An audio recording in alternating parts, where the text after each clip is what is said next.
શિયાળાની ઋતુ આવે એટલે શરદીના માહોલની અંદર ઘણા લોકો સિરપ લેતા હોય છે અને આ સિરપની અંદર એવું લખેલું હોય છે કે તુલસી ફ્લેવર, તુલસીનો રસ એની અંદર નાખેલો હોય છે. તમને એમ થશે કે સ્વામી આ શું વાત છે? વાત એ છે કે જો થોડાક તુલસીના રસથી જો શરદીના સિરપની અંદર નાખવાથી શરદી મટતી હોય, એના દ્વારા પીવાથી જો શરદી મટતી હોય, તો જો ડાયરેક્ટ તુલસીનું જ સેવન કરવામાં આવે તો ખરેખર સ્વાસ્થ્ય માટે ખૂબ જ સારું છે. આજે તુલસીનો મહિમા નથી કહેવો, પણ આજે આપણે તલ ગોળના લાડુ બનાવવાના છીએ, જેની અંદર આપણે તુલસીનો ઉપયોગ કરવાના છીએ. રેસીપી ખૂબ જ સરળ છે, પણ શિયાળાની આ ઋતુની અંદર બધાના ઘરે બનવી જોઈએ અને શરીરને સ્વાસ્થ્ય સારું આપવા માટે, શરદી કફ ઇત્યાદિથી બચવા માટે તુલસીનો ઉપયોગ કેમ કરીને આપણે કરી શકીએ એ આજના દિવસે આપણે જોવાનું છે. રેસીપીમાં છેક સુધી જોડાયેલા રહેજો. કલ્પવૃક્ષ પરિવારને ભાવથી જય સ્વામિનારાયણ, જય શ્રી કૃષ્ણ, જય સિયારામ, હર હર મહાદેવ, રાધે રાધે. ગેસની ફ્લેમને સ્લો રાખી અને 1 કિલો તલ મેં લીધા છે, આપણે એને શેકી લઈએ. તલને સારી રીતે જોઈ લેવાના છે, ખરાબ ના હોય. આ જગ્યાએ આપણે કાળા તલ પણ લઈ શકીએ છીએ, પણ સફેદ તલ પણ ચાલે છે. અને બંને મિક્સ કરીએ તો પણ વાંધો નથી. ધીમા તાપે આપણે એને શેકવાના છે. આ બાજુ પેનમાં આપણા ગુરુકુળની અંદર જ બહુ જ મોટા સરસ તુલસીમાં છે, તો તુલસીના પત્તા અમે તોડીને લાવ્યા છીએ અને એને હવે સૂકવી લેવાના છે ઇન્સ્ટન્ટ. ગેસની ફ્લેમને ધીમી રાખીએ. એક બાજુ તલ છે એને શેકતા જઈએ, એક બાજુ તુલસીને શેકી લઈએ અને પછી એને આગળ ક્રશ કરી લઈશું. 10થી 12 મિનિટનો સમય આપણે તલને શેકવા માટે આપવાનો છે. ઘણીવાર લોકો ભૂલે કરતા હોય છે કે તલને કાચા લઈ લેતા હોય છે. જો કાચા તલને ગોળ સાથે મિક્સ કરીશું તો પછી એ સાની બની જશે, જેને આપણે કચરિયું પણ કહેતા હોઈએ છીએ. અને શેકીને જો કરીએ છીએ તો પછી એનો સ્વાદ પણ ખરેખર ડિફરન્ટ આવે છે, સારો આવે છે. અને તલ સાંકળી હોય, તલના લાડુ હોય, ચીક્કી જેને આપણે કહીએ છીએ, ચીક્કી બનાવવા માટે ખાસ કરીને તલને શેકવા જરૂરી છે. અને બીજી વાત હું ચોક્કસ એ કરીશ કે આપણા ઘરના આંગણામાં એઝ અ હિન્દુ તરીકે તુલસીનો છોડ હોવો જરૂરી છે. તુલસી છે એ જાગતા દેવ કહી શકાય અને તુલસી માતા છે એ ઓક્સિજન આપે છે અને ઘણા બીમારીઓની અંદર પણ એનો રસ, એના પાન એ ઉપયોગમાં આવે છે. એટલે ઘરમાં તુલસીનો છોડ છે, રોજે આપણે પાણી ચડાવીએ છીએ તો સારી વાત છે, પણ ક્યારેક તુલસીના પાનને લઈ અને ખાવામાં પણ ઉપયોગ કરવો જોઈએ, આવું મારું ચોક્કસ માનવું છે. અને હું આગ્રહ કરીશ કે તુલસી એ કોઈ સામાન્ય નથી. તુલસી છે એ અમૃત જ છે, કારણ કે અમૃતના છાંટામાંથી તુલસીનો જન્મ થયો હતો, એવું આપણા પૌરાણિક ગ્રંથોમાં લખાયેલું છે. કથા બહુ લાંબી છે, આપણે આજે કદાચ એની ચર્ચા નહીં કરીએ, પણ તલને સારી રીતે શેકી લઈએ. 10-12 મિનિટ પછી એમ લાગે કે હવે તેલ શેકાઈ ગયા છે, પછી આપણે એને વાસણમાંથી ટ્રાન્સફર કરી લેવાના છે બીજા વાસણમાં ઠંડા થવા માટે.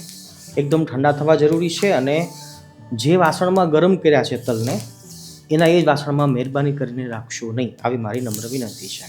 કારણ કે ગેસની ફ્લેમ બંધ થયા પછી પણ એની હીટિંગ પ્રોસેસ છે ચાલુ રહે છે, અને જો બીજા વાસણમાં ન કાઢીએ તો વધારે ગરમી હોવાના કારણે તલ છે એ બળી જાય છે, દાજી જાય છે. કારણ કે એ બહુ જ સૂક્ષ્મ હોય છે ને, તલને બહુ જ સહનશક્તિ નથી હોતી, સિંગદાણા જેટલી નહીં ટૂંકમાં.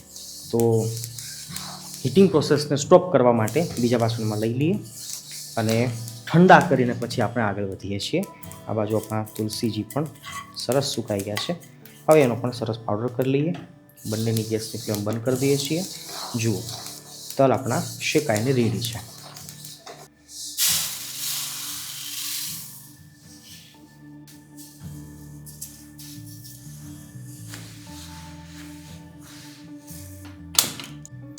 કઢાઈ એની જ લઈએ છીએ, તલને ઠંડા કરવા માટે મૂક્યા છે.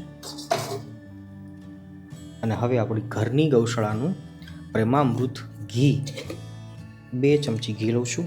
પહેલાં કાજુ બદામને રોસ્ટ કરીએ.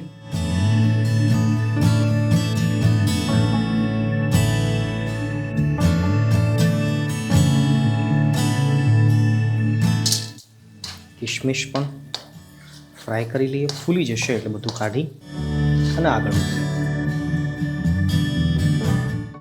હવે એના એ જ ઘીની અંદર વેતરેલો જે ચપ્પુ દ્વારા ઝીણો કટ કરેલો કાપેલો જે ગોળ છે એ નાખીએ છીએ. એટલા માટે હું અલગથી મેન્શન કરીને કહું છું, કારણ કે આપણે આની ચાસણી લેવાની નથી, આનો પાયો કરવાનો નથી. ફક્ત ને ફક્ત ઓગાળવાનું છે. ગોળ ઢીલો પડશે, તરત જ આપણે ગેસની ફ્લેમને બંધ કરી દઈશું. હાલ પણ ગેસની ફ્લેમને આપણે એકદમ ધીમી રાખી છે.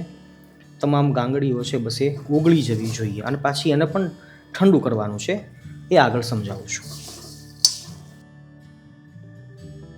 ગોળની પીગળવાની પ્રોસેસને વધારે ઝડપી બનાવવા માટે થોડુંક પાણી પણ નાખી શકીએ છીએ. તમને એમ થશે સ્વામી પાણી કેમ નાખ્યું? કારણ એ છે કે આપણે ચાસણી તો લેવાની નથી, ગોળનો પાયો તો કરવાનો નથી.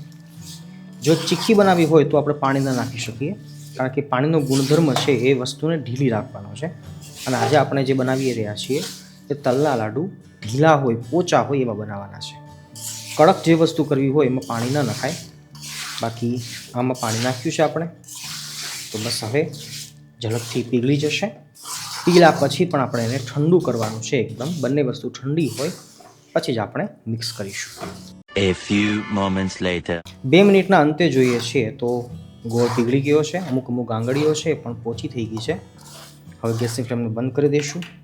આપણે પાયો લેવાનો નથી, ફક્ત ઓગાળવાનું છે. અને હવે આને પણ સંપૂર્ણ ઠંડુ થવા દઈશું અને પછી આપણે આગળ વધીએ. ચાલો આપણે પહેલાં તલ ઠંડા થઈ ગયા છે તો તલને આપણે ક્રશ કરી લઈએ. તલને ક્રશ કરતી વખતે ધ્યાને રાખવાનું છે કે તલ સંપૂર્ણ ભૂકો ન થઈ જવા જોઈએ, આખા માખા રહેવા જોઈએ.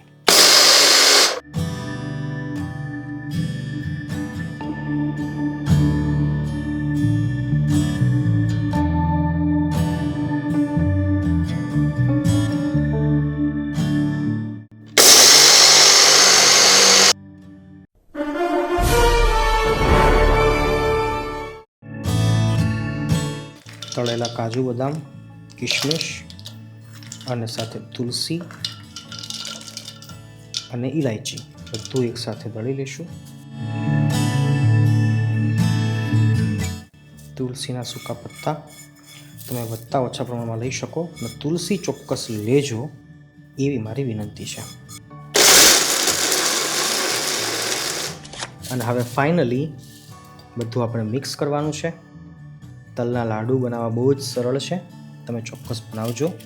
આપણે હાલ 1 કિલો તલના માપથી 1 કિલો ગોળ લીધેલો છે. આ બધું સારી રીતે મિક્સ કરવાનું છે. પણ પહેલાં વધારે હેલ્ધી બનાવવા માટે સૂંઠ નાખીએ છીએ આપણે, મોટી 1 ચમચી. એ સાથે સાથે તલ મેં આખા રાખેલા થોડાક, એ રાખવા પણ જરૂરી છે, કારણ કે તો દેખાશે નહીંતર દેખાશે નહીં. કાજુ બદામ, કિશમિશ અને તુલસી એનું ભૂકો બધું હવે સારી રીતે મિક્સ કરી લઈએ અને પછી લાસ્ટમાં ગોળ મિક્સ કરીએ. હવે આપણો ઠંડો થયેલો જે ગોળ છે એને નાખીએ છીએ.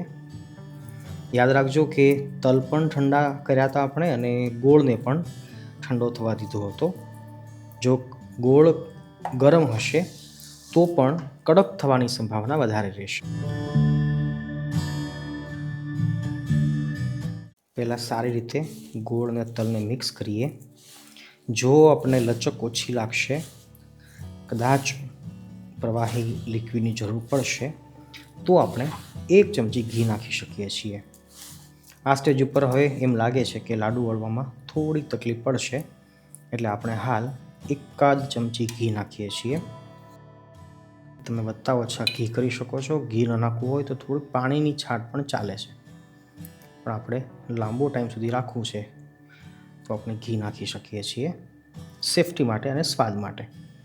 અને તંદુરસ્તી તો ખરી જ. ચાલો બધા લાડુને વાળી લઈશું.